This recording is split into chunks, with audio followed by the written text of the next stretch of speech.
저는 제게 지금 참 큰 기쁨이 있습니다. 왜 기쁜가 하니 푹 젖는 은혜 때문에 그렇습니다. 푹 젖는 은혜. 지금 성경 통독 사경회를 하지요. 성경 통독 사경회가 말씀만 짧게는 3시간이고 주일날은 4시간을 했었죠. 이것이 실은 우리 교회에서는 작게 하는 겁니다. 실은 성경 통독 수련회 가보면 새벽 6시부터 해서 저녁 밤 11시까지 아침 빵 잠깐 주고 점심 밥 먹는 시간 한 30분 40분만 주고 오후에 한 번 쉬고 저녁도 간단하게 먹고 그런 식으로 해서 주 한 주간을 보냅니다. 굉장히 고단할 수 있는데요, 우리도 이렇게 어제 저녁 한 3시간 벌써 3일째 이렇게 왔죠. 몸이 피곤할 수는 있는데 내 영혼이 은혜 가운데 푹 젖게 됩니다. 푹 젖게 됩니다. 말씀에 완전히 잠기는 시간. 저는 첫날부터 쭉 참석하시는 분들을 보면서 제가 무엇을 느끼는가 하니 우리 공동체 안에 이곳 가운데 하나님께서 은혜를 푹 젖게 해주시는 거가 느껴져요. 푹 젖어야 됩니다. 내가 말씀에 빠져서 말씀 속에 내가 머물러 있을 때 역사가 일어나는 겁니다. 아는 말씀 갖고는 절대 역사가 일어나지 않습니다. 내가 말씀에 젖어들었을 때, 내가 말씀에 완전히 빠졌을 때 그때 역사가 일어나는 겁니다. 저는 에스겔 47장 말씀을 굉장히 좋아합니다. 에스겔 47장은 제 개인적인 비전과 같은 말씀인데 거기에 에스겔 48장으로 끝나는데 47장에 가면 성전 환상이 나옵니다. 성전 문지방에서부터 물이 흘러나온다고 되어져 있어요. 동편으로 흘렀다가 남편으로 돌아 흐르는데 중요한 것은 그 물이 1천척 가서 재어보니 발목만 잠겼다 그랬어요. 발목만. 그리고 또 1천척 가서 재어보니 이번에는 무릎만 잠겼다 그랬어요. 또 1천척 가서 재어보니 이번에 허리만 잠겼다 그랬어요. 그리고 한 번 더 1천척 가서 재어보니 이번에는 이렇게 표현되어져 있습니다. 사람이 건너지 못할 강, 내가 무엇을 할 수 없는 강이 되었다고 되어져 있습니다. 그리고 중요한 말씀이 그 다음 나옵니다. 제가 사랑하는 말씀, 제가 가슴에 새겨져 있는 말씀, 에스겔 47장 9절 말씀 잠깐 찾아보십시오. 에스겔 47장 9절 말씀 잠깐만 찾아보십시오. 이 말씀은 같이 보시면 좋겠습니다. 에스겔 47장 몇 페이지냐면요, 제가 가지고 있는 성경은 1227면입니다. 제가 가지고 있는 성경으로는 1227면입니다. 에스겔 47장 보시면 1절부터 5절까지가 제가 방금 드렸던 그 설명의 말씀입니다. 그리고 6절부터가 어떤 역사가 일어나는 거 아니? 핵심이 9절인데 9절을 다 같이 읽어볼까요? 이 강물이 이르는 곳마다 번성하는 모든 생물이 살고 또 고기가 심히 많으리니 이 물이 흘러 들어가므로 바닷물이 되살아나겠고 이 강이 이르는 각처에 모든 것이 살 것이며. 아멘. 아멘. 그런데 이 물이라는 것이 중요합니다. 이 물은 발목을 적시는 물이 아닙니다. 발목을 적셔서는 생명의 역사가 일어나지 않습니다. 여전히 자기가 주인입니다. 무릎을 적셔서도 무릎을 적시는 물로도 안 됩니다. 허리에 차는 물로도 안 됩니다. 사람이 어찌할 수 없는 물이어야 됩니다. 그것을 강이라 부릅니다. 사람의 힘으로는 건너지 못하는 강, 그 은혜의 강 속에 젖어들었을 때, 하나님이 나의 주인이 되었을 때 거기에 생명의 역사가 있는 줄 믿으시길 바랍니다. 그러니 은혜를 아는 것이 절대 중요치 않고요, 은혜를 아는 것으로는 나 하나도 변화가 안 됩니다. 은혜에 젖어들어야 돼요. 몸이 피곤할지라도 은혜에 푹 젖어 들어갈 때 내 속에 생명의 역사가 일어나는 겁니다. 생명의 역사가. 몸을 이기고, 몸은 피곤할지라도 몸을 이기고 나로 하여금 말씀에 푹 젖게 하고 말씀 가운데 참여케 하는 이것을 경건이라 부르는 것입니다. 저와 여러분들이 생명의 역사가 있는 경건한 성도들이 되시길 바랍니다. 오늘 말씀은 학개서 말씀은 오늘 두 번째 시간입니다. 이 학개서 말씀은 포로 이후에, 포로 귀환 이후에 쓰여진 새 성경 중에 하나입니다. 1차로 돌아온 사람들, 그들의 배경을 가지고 그들을 배경으로 해서 기록된 말씀입니다. 이들이 왜 돌아왔을까요? 잘 살려고 돌아왔을까요? 바벨론보다 오늘날 그 이스라엘 그쪽이 더 살기가 좋아서 돌아왔을까요? 살기는 바벨론이 더 살기 좋습니다. 살기는 이집트가 더 살기가 좋고요, 가나안보다. 살기는 바벨론이 더 좋습니다. 왜 돌아왔을까요? 자녀 키우기도 거기가 더 좋습니다. 왜 돌아왔을까요? 성전을 회복하기 위해서입니다. 하나님의 사람들은 똑같이 세상을 살아도 살아가는 삶의 이유가 다른 사람들입니다. 세상 사람들은 자녀를 키우는 것이 삶의 목적이고, 세상 사람들은 자기 집의 영역을 넓히는 것이 삶의 목적이라면, 하나님의 백성들은 성전을 세우고 하나님 나라를 회복하는 것이 목적인 줄 믿으시기를 바랍니다. 이 성전을 회복하고 무너지고 잃어버린 하나님 나라를 회복하는 사람을 성경에서는 남은 자라 부릅니다. 모든 구속의 모든 역사 완성은 누구를 통해서 이루어지는가? 이 남은 자를 통해서 이루어집니다. 남은 자입니다. 돌아온 자들, 오늘 말하면 돌아온 자들이란 누구일까요? 세상 속에 살다가 내가 예수님을 믿고 거듭나서 예수님께 나온 자들이 오늘날 말하면 돌아온 자들입니다. 돌아온 자들. 돌아온 자들의 목적이 무엇일까요? 우리 오늘날 성도들의 목적이 무엇일까요? 하나님의 나라 회복, 성전의 회복입니다. 성전은 무엇일까요? 성전은 하나님께서 나를 만나기 위해서 나를 부르신 곳이고요, 내가 하나님을 만나기 위해서 나아가는 곳이 성전입니다. 이것이 성전입니다. 하나님 이것을 원하시는 겁니다. 지금 오늘 본문 상황이 무엇인가 하니, 이 성전 건축이 중단이 됐습니다. 무려 15년이 중단이 됐습니다. 15년이 중단됐습니다. 여러분, 낙심이란 마음이 무너진 것이 낙심이 아닙니다. 심리학에서는 마음이 무너진 것이 낙심이겠지만, 믿음의 역사에서 낙심이라는 것은 마음이 실망하거나 마음이 낙심한 것이 믿음의 역사에서 낙심이 아니라 사명이 중단된 것이 낙심입니다. 지금 이 학개서 배경은 낙심한 가운데 있습니다. 사명 공동체였습니다. 그들은 거룩한 무너진 하나님 나라를 회복하기 위해서 부름받고 자원해서 나온 사람들인데, 지금 이 사명이 이것이었는데 이 사명이 중단된 겁니다. 하나님의 백성일지라도 잊지 마십시오. 하나님의 백성일지라도, 그가 목사일지라도, 그가 장로일지라도, 그가 누구일지라도, 그가 뜨거운 은사를 경험했던 사람일지라도 사명을 잃어버리면 어떻게 되는가? 사명이 중단되면 어떻게 되는가? 이 학개서 상황과 똑같이 됩니다. 자기로 돌아갑니다. 자기 판벽한 집을 짓게 됩니다.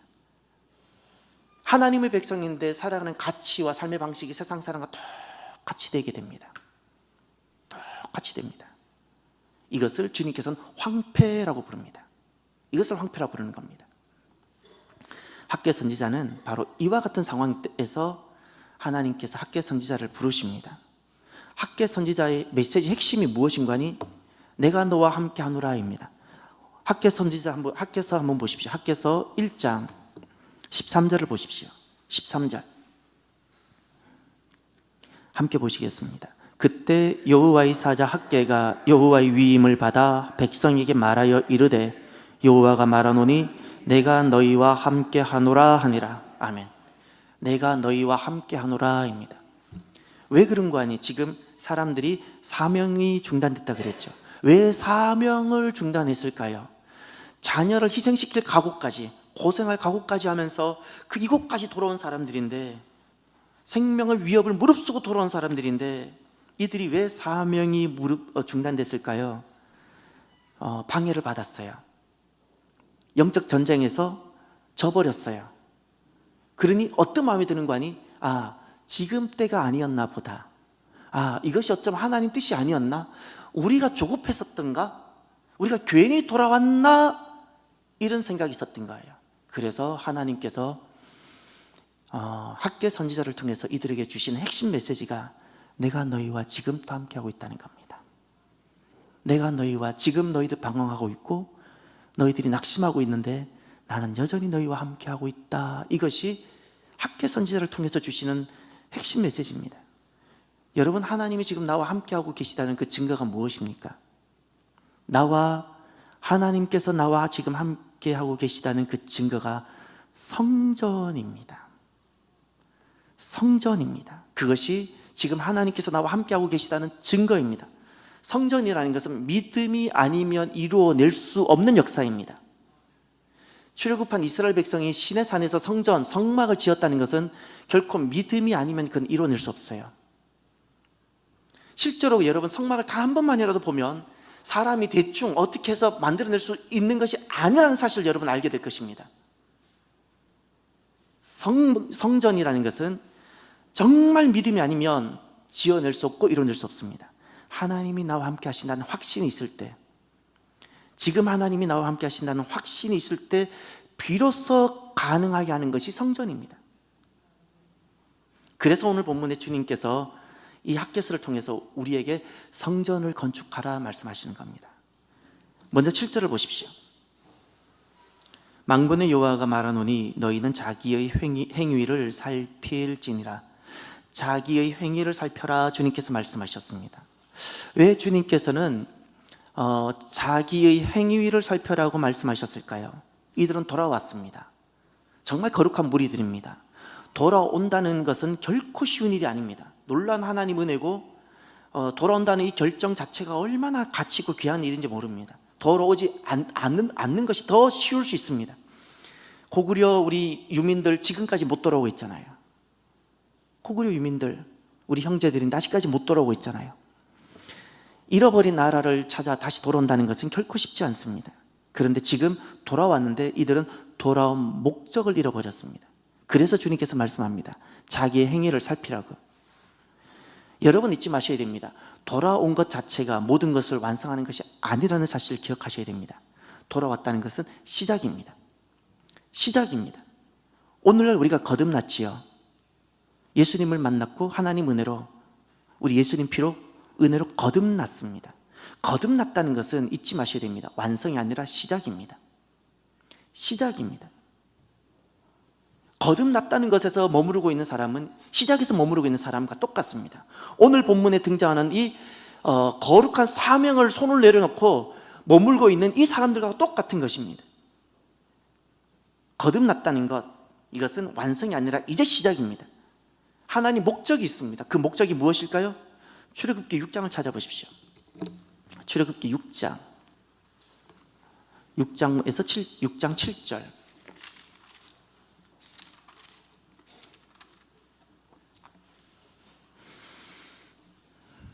출애굽기 6장 7절.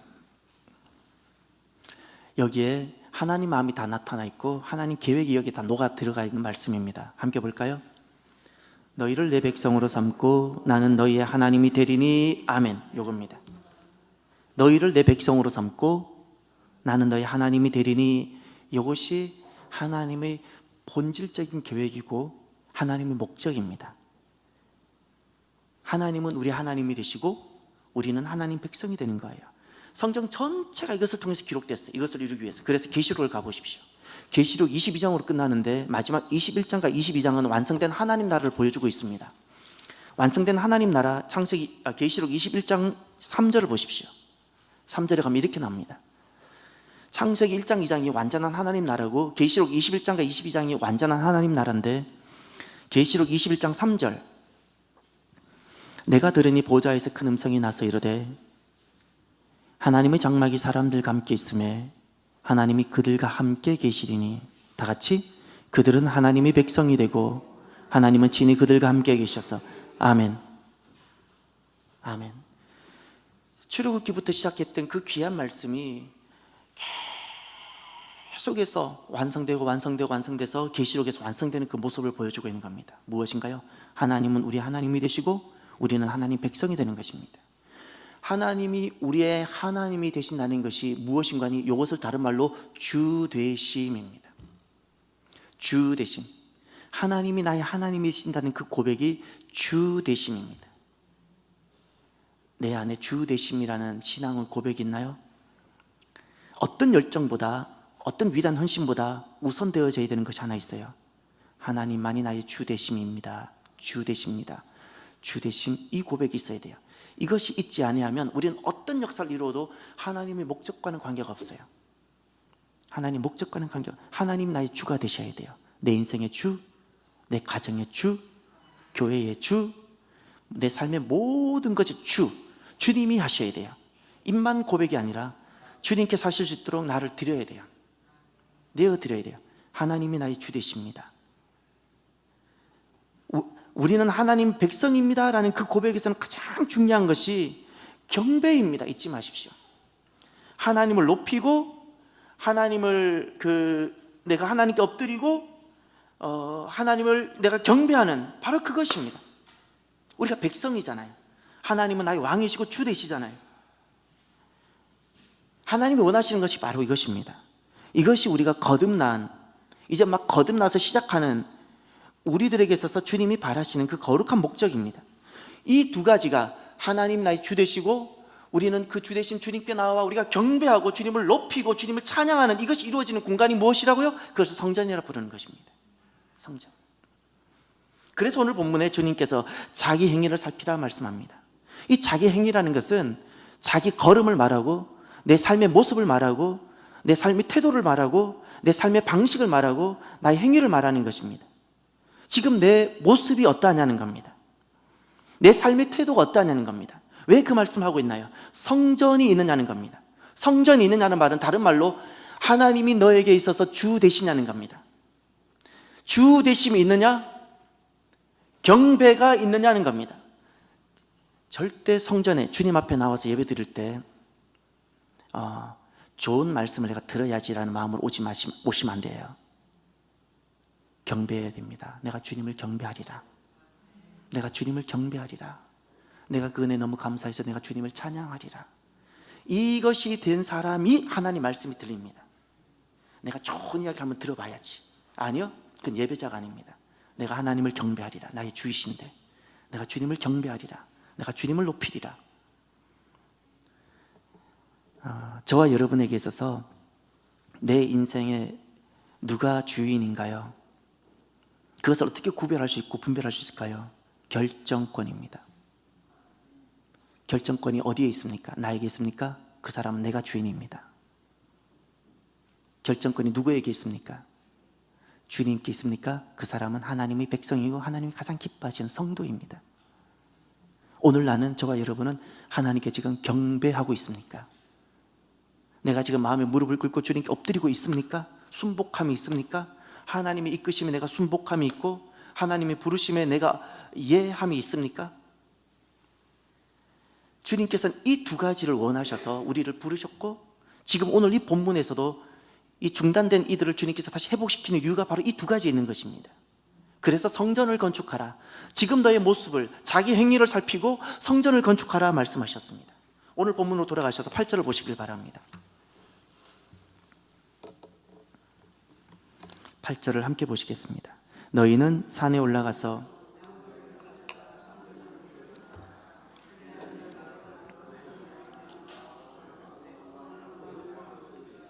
여호와가 말하였느니라. 아멘. 성전은 사람의 계획이 아니었습니다.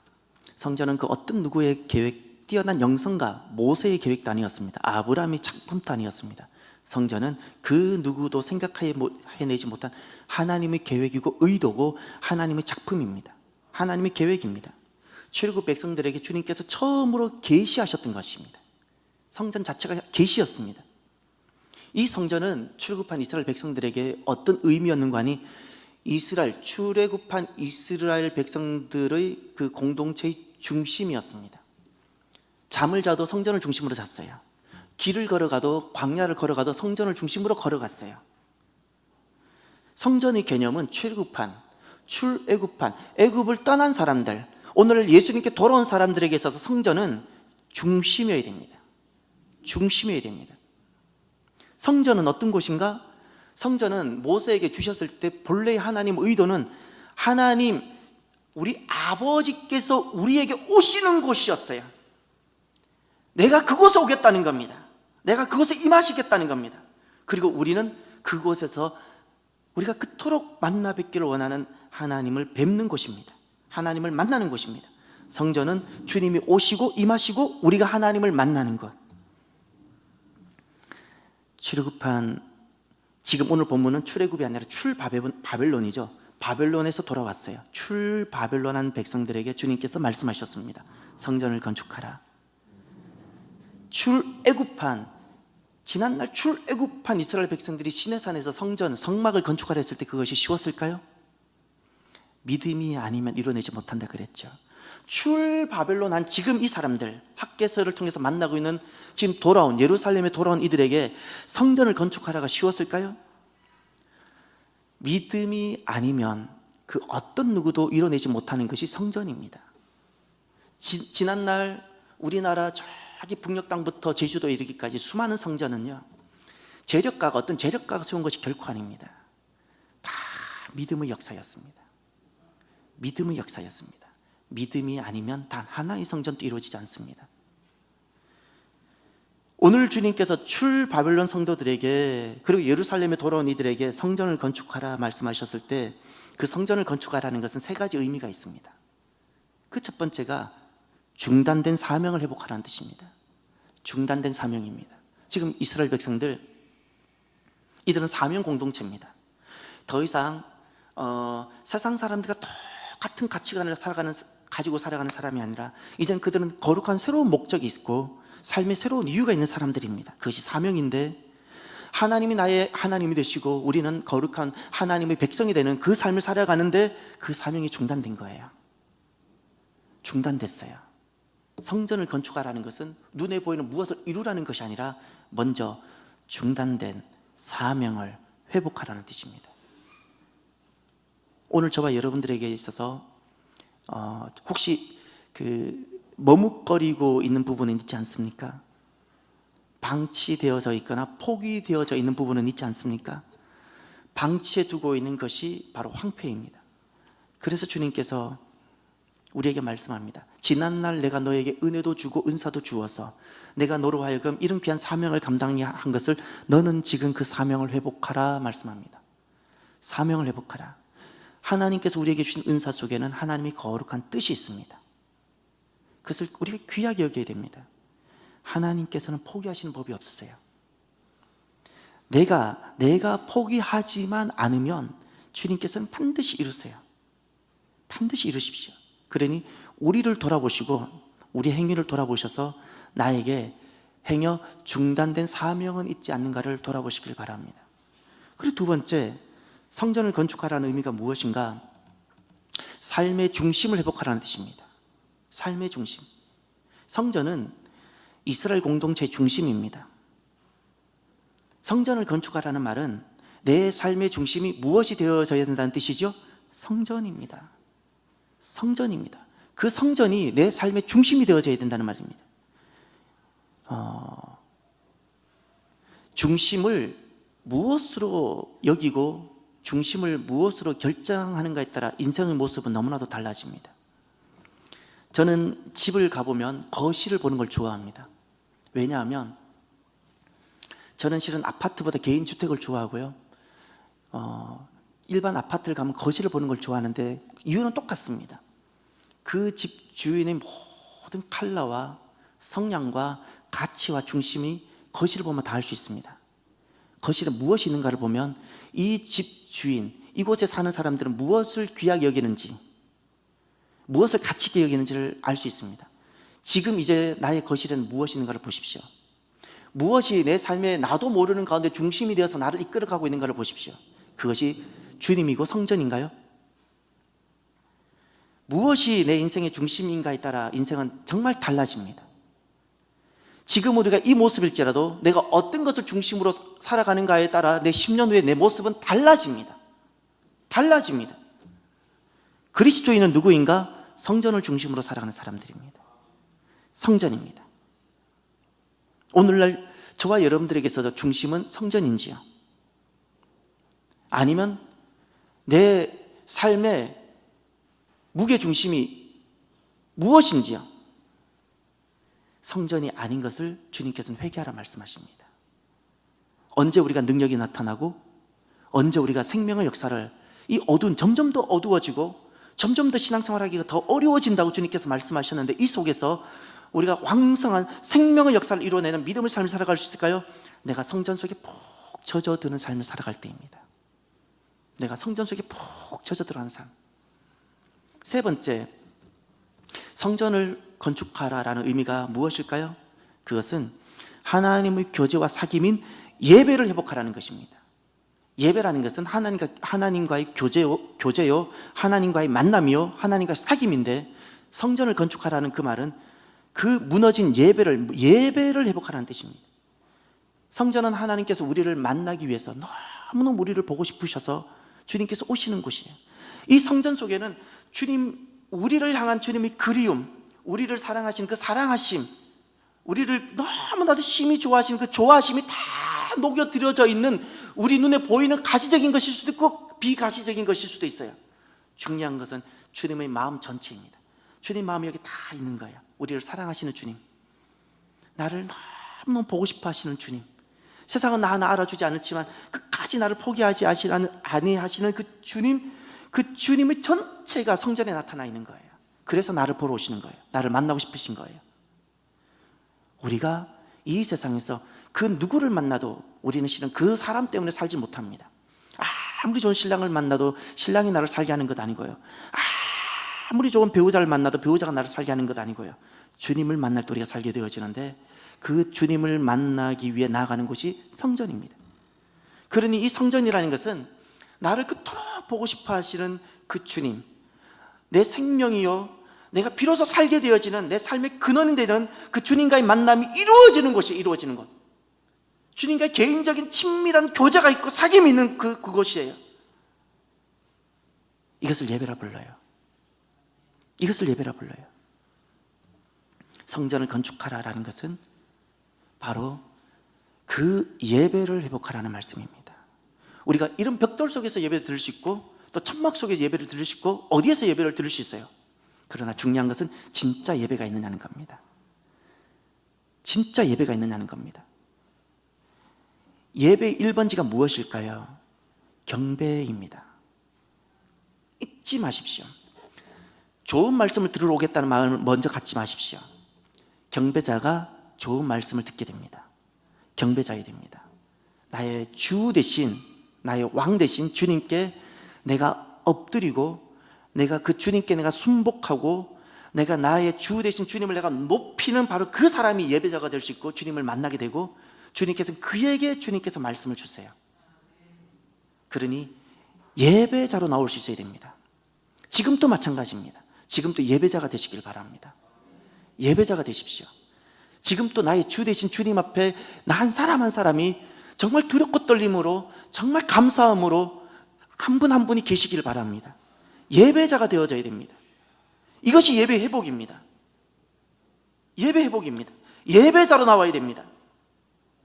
예배자로 주님을 높이기 위해서 내가 나와야 되는 겁니다. 감사 때문에 나오는 겁니다. 그 은혜가 너무너무 귀해서 내가 안이 나올 수 없는 겁니다. 안이 나올 수 없는 겁니다. 이 예배가, 이것이 예배 1번지인데, 이것이 회복되어져야지 하나님과의 예배가 회복될 수 있는 것입니다.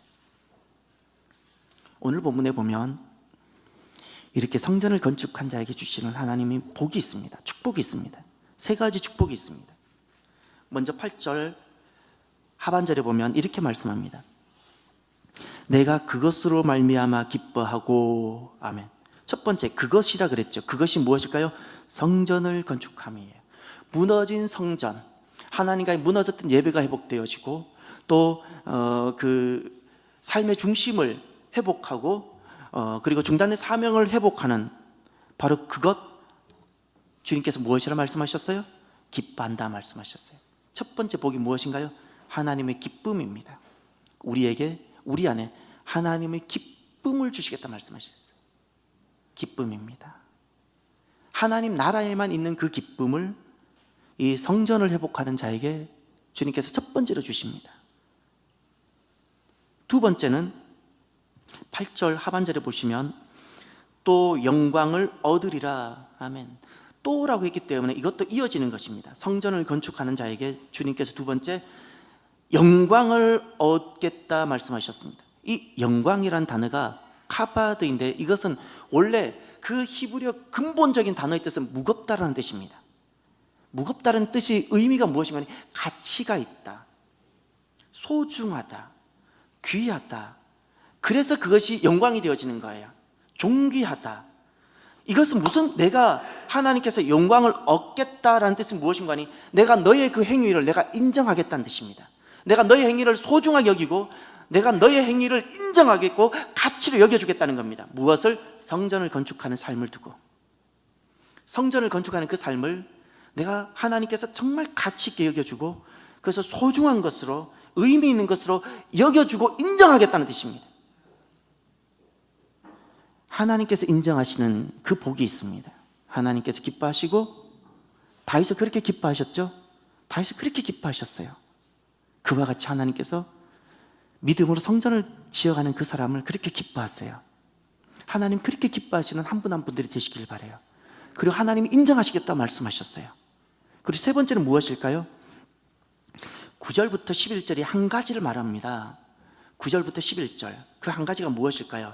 9절부터 11절을 우리 함께 읽겠습니다. 너희가 많은 것을 바랐으나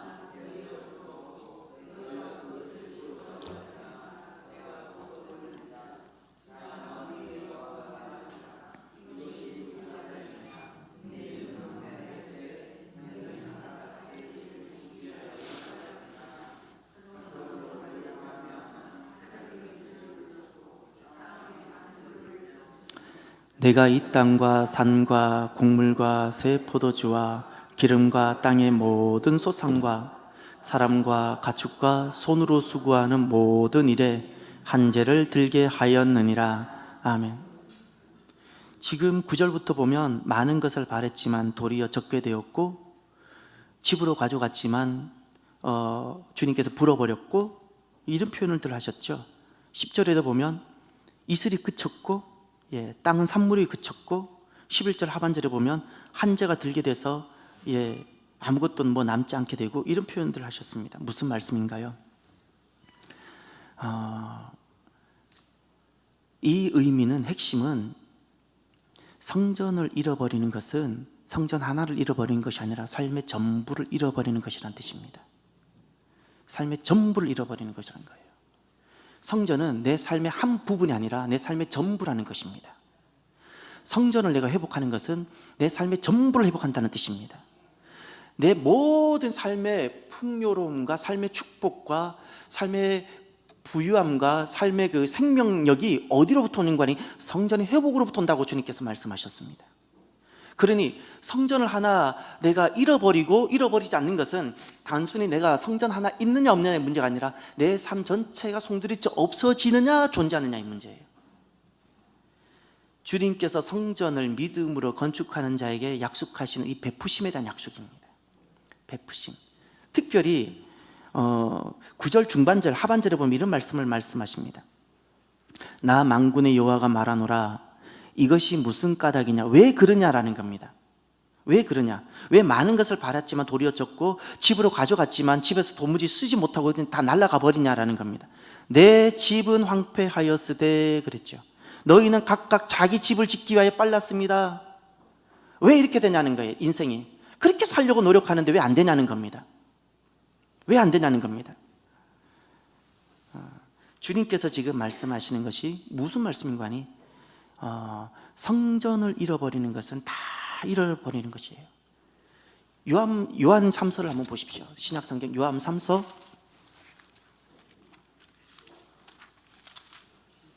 요한 3서 계시록 바로 앞에 있습니다. 유다서 바로 앞에, 계시록 앞에 유다가 있고 유다서 바로 앞에 요한 3서인데 한 장입니다. 한 장. 요한 3서 2절을 한번 보십시오. 요한 3서는 한 장밖에 없어서 1장이라 해도 되고 장을 말을 안 해도 되는데 요한 3서 2장 계시록에서부터 거꾸로 찾아오시면 빠르실 겁니다. 요한 3서 1장 2절 다 같이 보시겠습니다. 사랑하는 자여, 내 영혼이 잘됨같이 내가 범사에 잘되고 강건하기를 내가 간구하노라. 하나님 아버지 마음이 있어요. 하나님 아버지는 자녀들이 정말 범사가 잘 되고 강건하기를, 모든 일들이 잘 되기를, 땅에서 번성하기를 주님이 원하시고 그것이 하나님 아버지 마음이에요. 근데 여기 원리가 있어요. 원리가 있어요. 그것이 무엇인가요? 내 영혼이 잘 되고 있죠. 이것이 원리입니다. 영혼이 잘 되고입니다. 성전이 내게 세워져야 내 모든 범사가 잘 되고 강건하게 되어집니다. 이것이 원리입니다. 내가 아무리 나 자신을 돌본다고 내가 잘 되는 것이 아니라는 것은 인생을 살아보면 깨닫게 되는 것 아닙니까? 설명이 거기 필요한가요?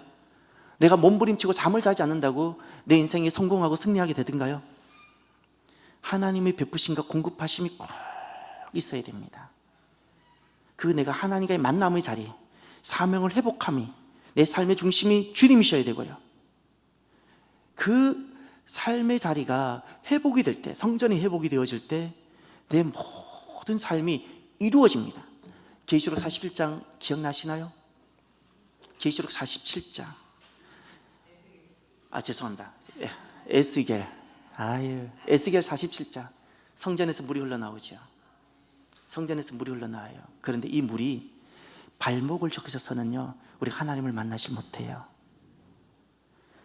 무릎까지 차도 하나님의 역사, 생명의 역사, 잘되고 범사의 모든 것이 잘되고 강건하게 되는 역사를 경험하지 못해요. 허리에 차도 안 돼요. 푹 젖어야 돼요. 푹 젖어 사는 이 삶을 믿음의 삶이라 부르고요.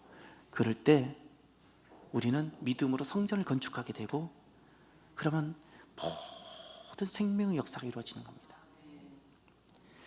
사랑하는 성도 여러분, 하나님께서 저와 여러분들을 이곳에서 우리를 만나기 위해서 우리를 부르셨습니다. 요즘 얼마나 삶이 그런 말 쓸 때 팍팍하다고, 힘들다는 표현을 팍팍하다 그러더라고요. 내 삶이 어떠할지라도 잊지 마십시오. 내 삶이 어떠할지라도 정말 내 삶이 소중하다면 먼저 성전을 돌보십시오. 성전을 돌보십시오. 성전을 살펴보십시오. 나의 성전임을 잊지 마십시오. 나의 성전이에요. 내가 이곳에서 내가 하나님을 만나는 거예요. 나를 위해 두신 거예요. 성전을 살피는 것은 결국 나로 하여금 내가 살게 되어지는 거예요. 성전을 향한 사명이 혹시 중단된 것은 있지 않습니까? 성전이 내 삶의 중심인가요? 주님 앞에 나올 때 내가 주님 앞에 경배하고 순복함이 있으신가요? 하나님께 돌아온 자, 예수님을 믿고 거듭난 자는 잊지 마십시오. 성전이 중심되어 살아가는 사람입니다. 기도하겠습니다. 오늘 나에게 주신 말씀을 가슴에 새기고 이 시간 함께 기도하길 원합니다. 함께 기도합시다. 하나님.